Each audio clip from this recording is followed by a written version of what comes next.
should have turned back at the gas station. I knew it the moment the old man looked at me and said, "That forest eats people." But I smiled like an idiot, nodded, paid for gas, and left. Crazy locals, I muttered to myself, twisting the key in the ignition. They probably say that to every out-of-towner. The RV sputtered, then roared back to life. It was just me, my gear, and a week of planned silence. I needed this. After Jamie. After the crash. I hadn't slept a full night in over 6 months. Being in cities, around people, even just small talk. It all made me feel like I was suffocating. Nature was supposed to fix me, heal me. I drove 2 more hours into the belly of Willamette National Forest. The trees grew taller, shadows thicker, phone signal died. My GPS rerouted 4 times before quitting completely. At the fork, I picked the left path. It wasn't on the map. That should have been the second red flag. The clearing was almost too perfect. Remote, flat, surrounded by thick pine. I parked the RV and killed the engine. No birds, no wind. Just silence. I stepped out and stretched. Cool air, forest breath. My boots crunched softly on the moss. I breathed in deep. "You're doing better already," I said aloud, like talking to myself might make it true. I set up camp slowly, just a fire pit and my folding chair. No tents, the RV was enough. It had everything. Even a little voice recorder Jamie gave me on my birthday, still clipped to my backpack. "Record your hikes so I can hear them later," she used to say. The thought made my chest ache. Night came fast. I roasted a can of beans over the fire and sipped cheap whiskey. That's when I heard it. A twig snapping. I turned, nothing. Just trees. Another snap. This time behind me. "Probably a deer," I whispered. A branch creaked. Then silence again. I listened harder. Crunch, it was closer. I stood, flashlight trembling in my hand. The beam cut through the dark like a blade. "Hello?" I called. Nothing. "You lost or something?" Still nothing. I laughed, nervous. "Jesus, Nate, you're scaring yourself." A soft knock echoed from the RV. 1, 2, 3. I turned sharply. Light still on. "Hello?" No answer. Another knock. Same pattern? 3 soft taps. I stepped toward the RV door slowly. "Okay, seriously. Not funny." I reached the door and yanked it open. Empty. Nobody. I checked under the RV, walked around it twice. Nothing. Back at the fire, I shook my head. "I'm just tired. Long drive. Stress, that's all." I sat back down, tossed more wood on the flames, and looked up. The trees seemed taller now, closer, watching. "You're okay," I said aloud. "You're okay," the fire hissed. By morning, I convinced myself it was just an animal. A curious raccoon, maybe, or a tree branch tapping the RV from wind I never noticed. The sun was out, birds chirping like nothing ever happened. I boiled some instant coffee and grabbed my hiking boots. "Let's clear your head, Nate," I told myself, slapping my cheeks. "You're not unraveling. You're fine." I took the narrow trail east, the one behind the clearing that dipped into thicker forest. Everything was damp, alive. The air smelled like pine and decay. About 30 minutes in, I heard footsteps. Not mine. Fast. Then still. I turned around. "Hello?" Silence. I scanned the trees. Nothing. "Okay," I muttered, gripping my hiking pole. "If you're gonna axe murder me, at least come out so I can get a good look at you." Laughter, male, close. A tall guy stepped from the trees. Long beard, camo jacket, eyes like he hadn't slept in a week. "Didn't mean to spook you," he said. "Jesus, man. Where'd you come from?" "My site's not far. I saw your RV yesterday." "Ah, I'm Nate. Evan." We shook hands. His grip was tight. "Too tight. You here alone?" I asked. "Yeah. You?" "Same, just needed some quiet." Evan looked over his shoulder, then leaned in. "You hear the tapping?" My stomach tightened. "What?" "Last night. Around 3, tap, tap, tap like fingers." I tried to stay casual. "You mean like on the RV?" Evan nodded slowly. "Always 3 taps. Never more. Never less," I laughed. "Probably animals, man. Maybe a raccoon." He didn't smile. "You think raccoons knock?" I shrugged, trying to push down the chill climbing my neck. "Maybe polite ones." Evan didn't laugh. "You saw it yet?" "So, what?" "The thing that taps." "Come on," I said. "Are you messing with me?" He looked dead serious. "Do I look like I'm joking?" I didn't answer. He glanced at the sky. "Sun's dropping fast. You should head back. It's not even noon. Time moves weird out here, like the trees swallow it." I half laughed again, but it was weaker this time. Right, you been out here long? 5 days, maybe 6, he frowned. Hard to tell. You need anything? He shook his head. I'm good, just Keep your lights off tonight. and don't answer the knock. Then he turned and walked straight into the forest. Didn't say goodbye, didn't look back. That night, I couldn't stop replaying his words. Don't answer the knock. I sat in the RV with every curtain drawn, flashlight in my lap. I double-checked the door locks twice. I didn't cook, didn't play music, just sat listening. The wind picked up around 3 a.m. and then tap, tap, tap, 3 knocks, slow, deliberate. My breath stopped. I stayed still, frozen. Another 3 knocks. Same rhythm, I whispered. Evan? Nothing, a voice whispered outside. Not loud, just there. Nate. I almost opened the door. Almost. Instead, I backed away, heart pounding. Knees weak, the knocking stopped. I didn't speak for hours the next morning, not out loud.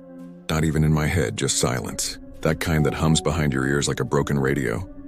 I sat at the edge of the fire pit, letting cold coffee burn my tongue. I couldn't stop staring at the trees. I finally dug out my old voice recorder, the one Jamie gave me. I hadn't used it since the accident. Okay, I said, clicking it on. Day 3. Something strange happened last night. My voice sounded thin, frail. I heard knocking again, same 3 taps, and a voice. It said my name, but I didn't open the door. I stopped recording. Hit play, nothing strange, just my voice. Still, I couldn't shake the feeling that it had whispered more. Around noon, I walked back toward Evan's site. Evan? I called out. Hey, it's Nate. You okay, man? Silence. I stepped closer. His fire pit was cold. His tent was still zipped. A half-eaten granola bar on a camp chair. Evan? I unzipped the tent slowly. Empty, no bag. No clothes. No trace. I turned in circles. Evan, come on, dude. This isn't funny. The forest just bret back at my RV. I sat down and hit play on the recorder again. This time I heard something. Not just my voice. A whisper layered underneath it. Barely there. Nate. I dropped the recorder. Nope. Nope. No way. I snatched it up, rewound it and played it again, just my voice. Clean. I stared at the trees. Are you screwing with me? I shouted. Silence, then, rustling, behind me. I spun. Who's there? A breeze, maybe. But it felt like someone had just ducked behind a tree. I clicked record again. If someone's out there, this isn't funny. You scared Evan, he's gone. Don't mess with me, my hand trembled. You hear me? I'm not scared of you. The recorder clicked off. A voice whispered from behind me. But I'm part of you now. I turned around. Nothing. That night, I tried not to sleep. I left the recorder running on the table. Just in case. Around 3:10 a.m., I nodded off. I woke up to the recorder still on, light blinking red. I hit stop, rewind, play, 10 seconds of silence, then Jamie's voice. Nate, why did you leave me? I dropped it again, my throat closed. Jamie? My voice cracked. I hadn't said her name out loud in months. Jamie, this isn't real. You're gone. No, she whispered through the speaker. You left me. You ran. I felt bile rise. I tried to save you, I said aloud. The car flipped. I couldn't. You ran, she whispered again. The voice turned to static. I threw the recorder across the RV. I didn't sleep that night either, and I wasn't sure I'd survive another.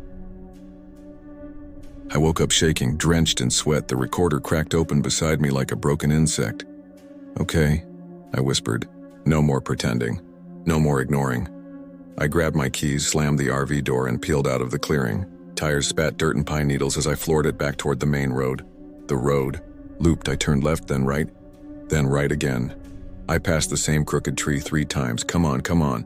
I slapped the steering wheel. I stopped, pulled out my phone. No bars, GPS, no signal. I laughed. Actually laughed. That's fine, I muttered. I'll find Evan's site and drag him with me if I have to. I parked near the last place I'd seen him. Evan, I shouted into the trees. Evan, man, this isn't a joke. Say something. Silence. I pushed through the underbrush toward his tent again. Still empty, still untouched, still wrong. The fire pit now had ash, fresh ash, but no flame, no coals. There were footprints in the mud, one set. Just leaving. None coming back. Evan, where the hell did you go? My voice echoed. Bounced oddly off the trees like they were too close together now. Pressing in. I grabbed his half-used water bottle and stormed back to the RV. I turned the ignition. Nothing. No sound. No click, no lights, don't do this. I tried again, dead. The battery gauge blinked empty. No, I filled it. I just filled it. I stepped outside and popped the hood. It was shredded, like something clawed through it. The battery wires were slashed. Jesus, I backed away. Animals can't do this. A voice behind me whispered, "They can't, but I can." I spun around. Nobody. My breath fogged even though it wasn't cold. "Evan," I called again, panicked now. "If this is you, I swear..." The radio in the RV crackled to life. "Sheriff Marsden to camper unit, come in, over." I scrambled inside. "Yes. Yes, I'm here. Sheriff, this is Nate Lawson. I'm stuck in the forest. Something's wrong. Someone's missing. Calm down, sir. Location? I don't know. Near mile marker 49, deep in Willamette. I met a man named Evan. He's gone." Silence. Then static. Then, "No record of any Evan camping this week, over." "What?" He was here. I met him. We talked. "Sir, there are no camps registered that deep in the forest. I need you to stay in your vehicle. Do not engage with anyone you see. Help is en route. Do not speak to the trees, over." "What did you say?" Repeat. "Do not speak to the trees." Click, the radio went dead. I stared at the mic. "Do not speak to the trees?" The wind outside picked up.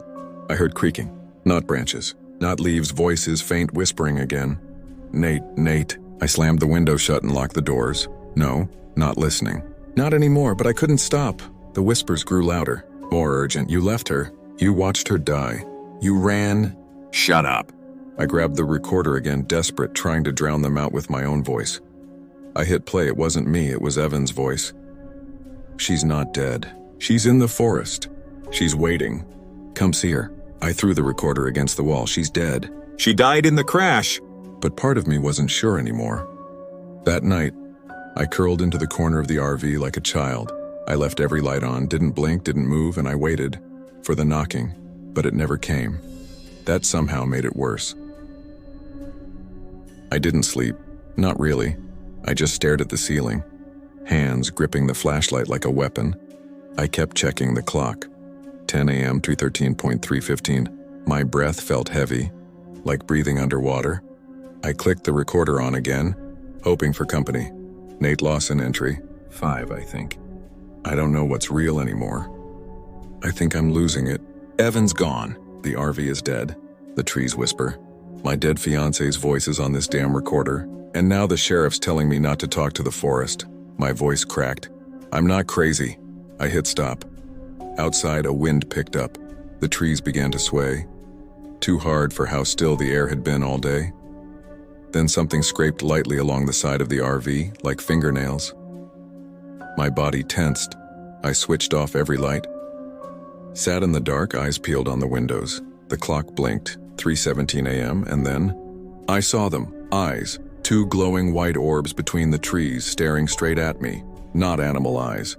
No reflection, no blinking, just watching, I whispered. What the hell? They blinked once, Jesus. I crawled toward the window slowly. My fingers barely lifted the curtain. The eyes didn't move. They were 10, maybe 15 feet tall. Too high for a human. I grabbed my flashlight. Shaking, I turned it on and pointed it through the glass. Nothing. Just empty forest, eyes gone. No. I pressed my forehead to the glass. I saw you. You were there. Something moved below the window. A shadow slithered past the front tire. I backed away. Fast. Another knock. Not on the door this time, on the roof. Tap, tap, tap. Same rhythm, I whispered. You're not real, a voice above the RV whispered back. I am now. I held my breath. Another set of knocks, this time on the side. Then behind me, the walls, like fingers dragging around, circling, I screamed, What do you want? Silence. I waited 5 full minutes before I moved again. I turned the voice recorder back on. I saw something. It had eyes, white, tall, too tall. It blinked. It knew I saw it. Static answered me, but under the static was breathing, not mine, heavy, ragged, hungry. Hit stop. Then I did something stupid. I opened the door. The forest was still silent, but the air felt wrong, thick like the trees were holding their breath. I stepped out. "Come on then," I whispered. "Come on." I aimed the flashlight ahead. Movement. Behind the trees. Fast. A shape. Something huge. Then, a woman's voice. "Jamie's Nate. Help me." I froze. My breath caught in my chest. "No," I whispered. "No, you're dead. Nate. I'm cold." She sobbed. My hands trembled. "Where are you?" No answer. Just the sound of twigs snapping. I took a step back. Another. Not real. Not real. Not real. Then I saw it just for a second. Between the pines.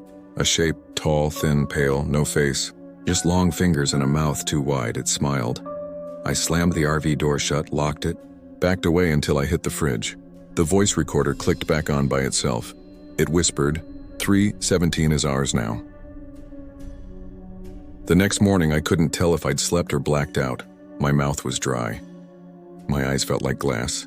The RV smelled like sweat, metal, and old fear. I checked the recorder still running. I clicked it off, then replayed the last entry.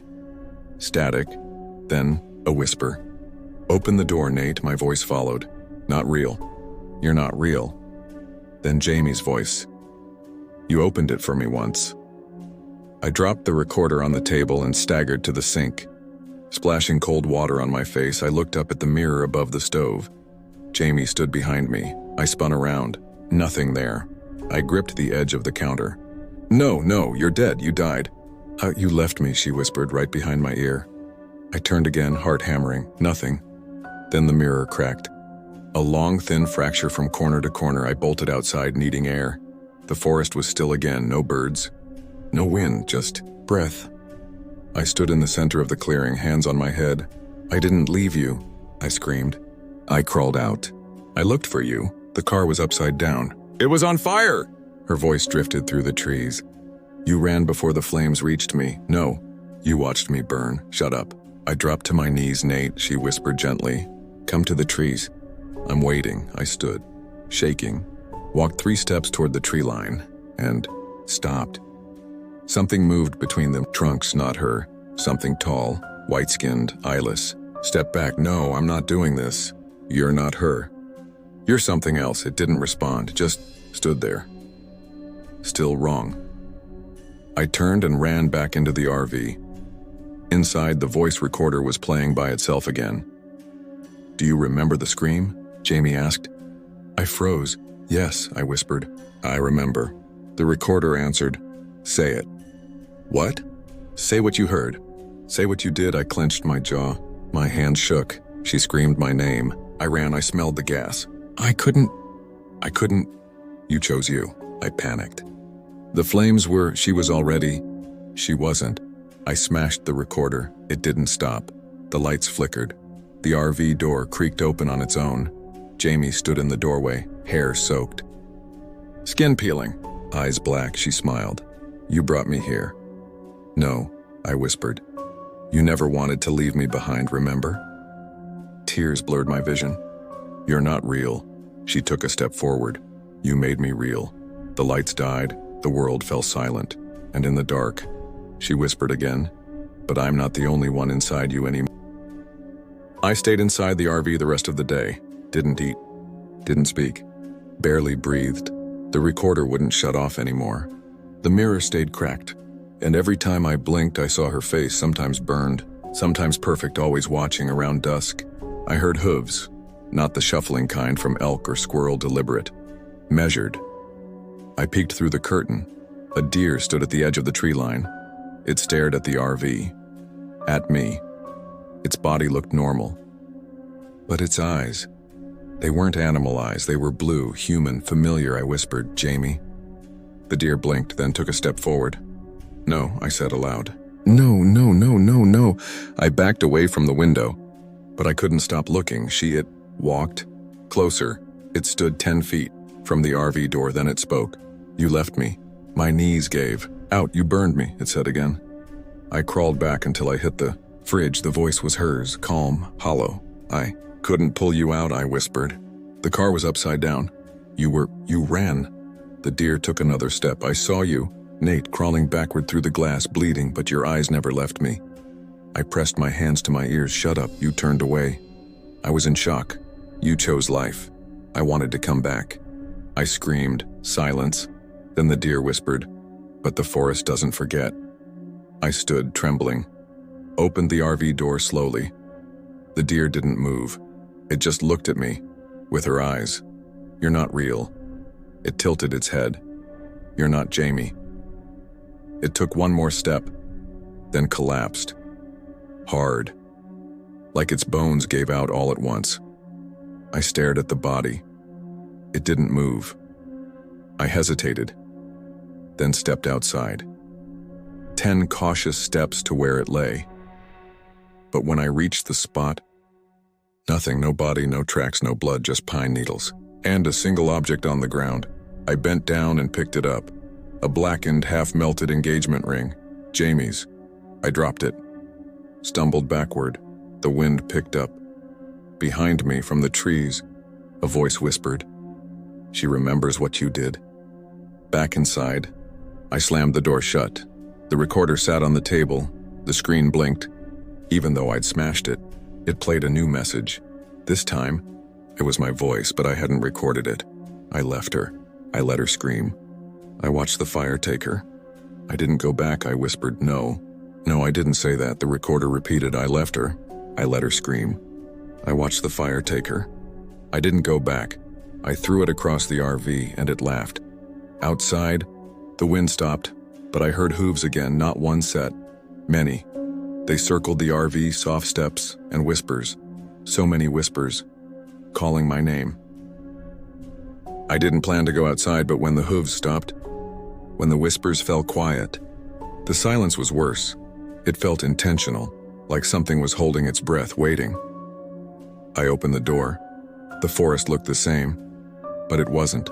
The trees had moved. I know that sounds insane, but they were closer. Tight. Leaning in like voyeurs.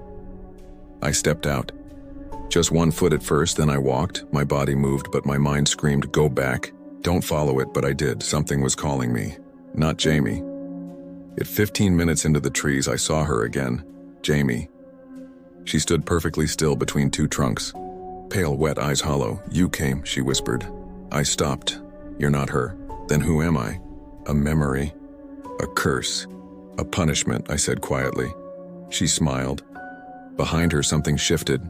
The trees bent outward like curtains opening, and it stepped forward. Tall. Skin like mold. No face, but I knew it was watching me. I know you, I whispered. It said nothing. You were there, that night. In the smoke. In the fire, Jamie nodded. He watched too. The thing raised one long, fingerless arm. The trees groaned. The air warped. You followed me, I said. You've been waiting. It stepped closer. No sound, no footsteps. Why now? I asked. Why haunt me after all this time? Jamie spoke for it. Because you finally stopped running. The thing opened its mouth. It had no eyes, no nose. Just a hole. Black, endless, like a tunnel into somewhere I should never go. I fell to my knees. Jamie touched my shoulder. Let it in, she whispered. I woke up on the side of the road, not a trail. Not the RV pavement, cold, wet. I sat up slowly. My arms were scratched. My palms blistered. Ahead of me, the gas station, the same one from 4 days ago. But it was different now. Burned, charred timbers. Broken glass, half the sign melted down. No, I muttered. That's not right. It was fine. The man, he warned me.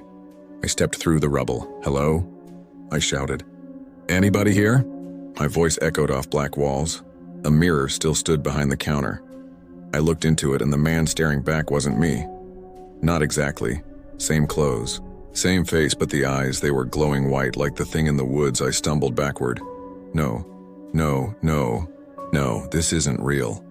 My voice recorder buzzed in my pocket, still intact, still playing. I didn't press play. It just spoke, in Jamie's voice. You let it in. I dropped it. No, I didn't. You did, she whispered again.